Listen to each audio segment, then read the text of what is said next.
If you are over 60 and waking up to pee 2, 3, even 4 times a night, your bladder might not be the main problem. The real trigger may be building in your legs all afternoon. And when you lie down, your body sends that fluid straight back to your kidneys. In this video, I am going to show you why that happens, the one evening mistake that makes it worse, and the 5-step protocol that can cut those nighttime trips fast. For a lot of people, nocturia feels like a bladder problem because the symptom is obvious. You wake up, you walk to the bathroom, you crawl back into bed, and just when you start drifting off again, your body does it all over.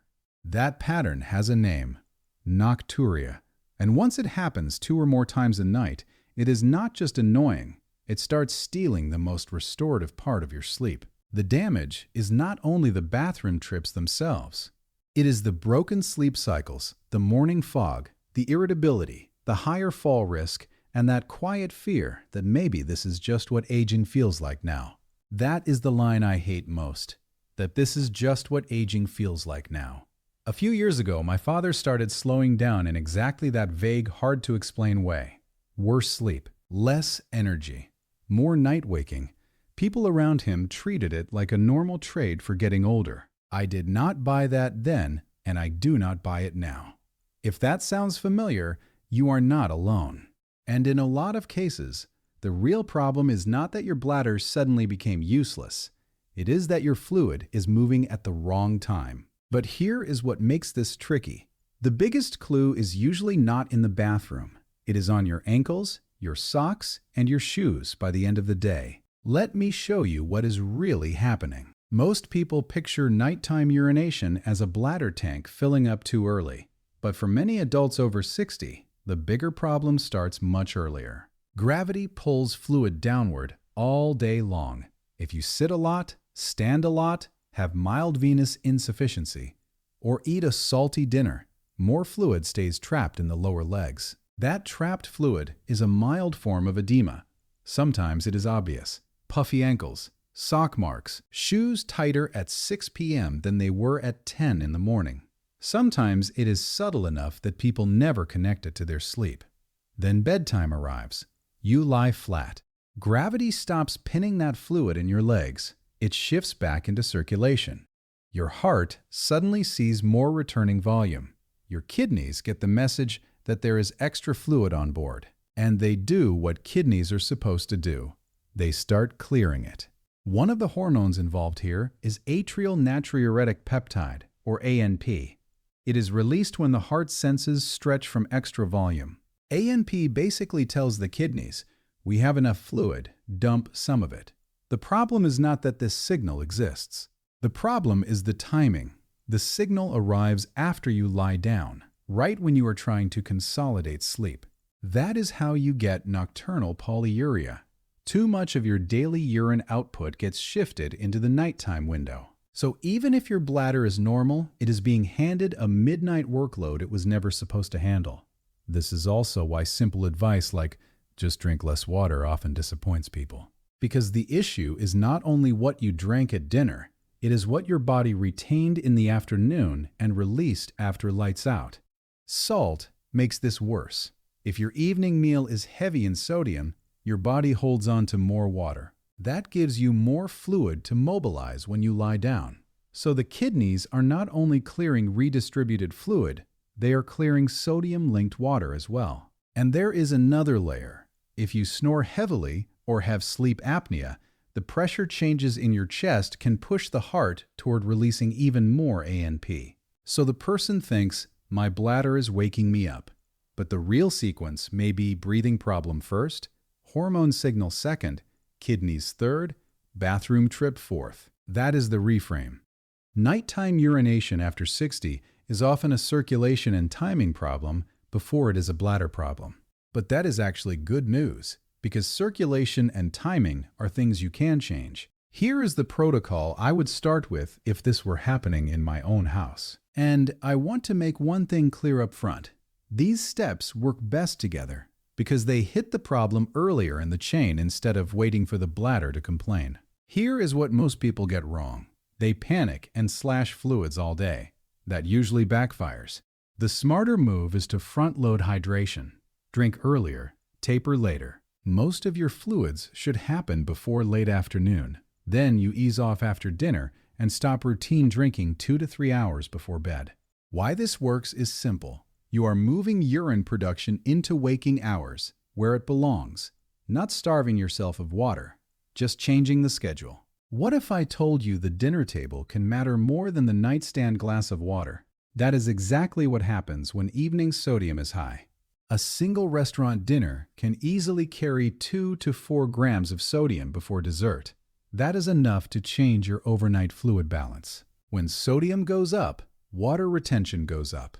And when water retention goes up, the amount your body dumps after you lie down goes up too. So for this protocol, dinner gets boring in a very useful way. Less processed food, less salty takeout, less soup, cured meat, packaged snacks, and heavy sauces at night. You are trying to reduce the size of the fluid bill your kidneys receive after bedtime. This sounds weird, but it is one of the most practical fixes in the entire video. If fluid is pooling in the legs during the day, the answer is not to wait until midnight for your kidneys to deal with it. The answer is to drain some of it while you are still awake. That can be as simple as a 20 to 30-minute walk in the late afternoon. Walking turns your calf muscles into a pump. It helps move fluid back up before bedtime. Then after dinner, elevate the legs for 30 to 60 minutes. Not because it is glamorous, because it lets your body start shifting that fluid earlier. Earlier shift means earlier urine production. Earlier urine production means fewer surprise bathroom trips in the first half of the night. And if evening ankle swelling is common for you, compression stockings during the day may help prevent the fluid from accumulating so aggressively in the first place. This step is less about doing one thing and more about finally noticing what your body has been trying to tell you. If you have sock marks by evening, shin indentations, tighter shoes, or ankles that look slightly puffy at night, do not dismiss that as cosmetic. That is useful data. It tells you fluid pooling is probably part of your nocturia pattern. And if one leg is clearly more swollen than the other, or swelling is worsening fast, that is no longer a YouTube fix problem. That is a get medically evaluated problem. This step needs a physician, but it matters too much to skip. If you take a diuretic for blood pressure, swelling, or heart issues, timing matters. A late-day dose can push urine production right into your sleep window. In some cases, clinicians intentionally move dosing earlier in the afternoon, so the fluid clearing happens before bed. This is not something to freestyle because the right timing depends on the reason you take it, your blood pressure, your kidney function, and the rest of your regimen. But it is absolutely a conversation worth having. This is the step I saved for last because it explains why some people do everything right and still keep waking up. If you still wake 3 or more times a night after cleaning up the fluid and sodium side of this, you need to think about sleep apnea, especially if you snore, wake with a dry mouth, get morning headaches, or feel sleepy during the day. That is because breathing interruptions during sleep can increase ANP and drive the kidneys to produce more urine. In other words, your nighttime urination may be a sleep-breathing clue wearing a bladder costume. And this is why I keep saying do not reduce the whole issue to the bladder. If the real problem is circulation plus apnea, bladder-only treatment will always feel incomplete. Now let me show you why people often fail even when they have heard some version of this advice before. Barrier number 1 is targeting the wrong part of the chain. If you only focus on the bladder, you are treating the final alarm instead of the process that set it off. Barrier number 2 is overcorrecting with dehydration. People hear fluid and think, fine, I will barely drink. But concentrated urine can irritate the bladder, and dehydration does nothing to fix fluid that already pooled in your legs all day. Barrier number 3 is accepting the problem as normal aging. That mindset delays action, and the longer this goes on, the more it chips away at sleep quality, balance, energy, and confidence. Your body is giving you clues here.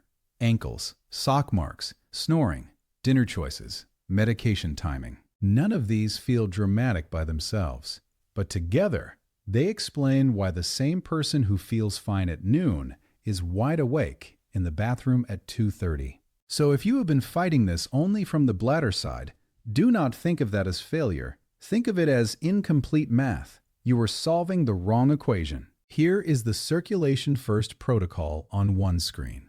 So here is the full protocol in one pass. Front load fluids. Cut sodium at dinner. Walk and elevate the legs before bed. Treat swelling like useful data. Review medication timing with your doctor. And if the pattern is stubborn, screen for sleep apnea. I expanded this into a free guide called the Adrian Mercer Sleep Protocol. It gives you a 7-day structure you can actually follow at home, including what to change first, what to track, and how to tell whether your nighttime urination is more likely a fluid problem, a breathing problem, or both. Link is in the description. Drop your email and it is yours. If you want to go deeper on how sleep changes after 60, watch my video on the sleep rules that matter most later in life. That one pairs perfectly with this. And tell me in the comments, do your ankles swell by the end of the day, even a little? That one detail tells me a lot.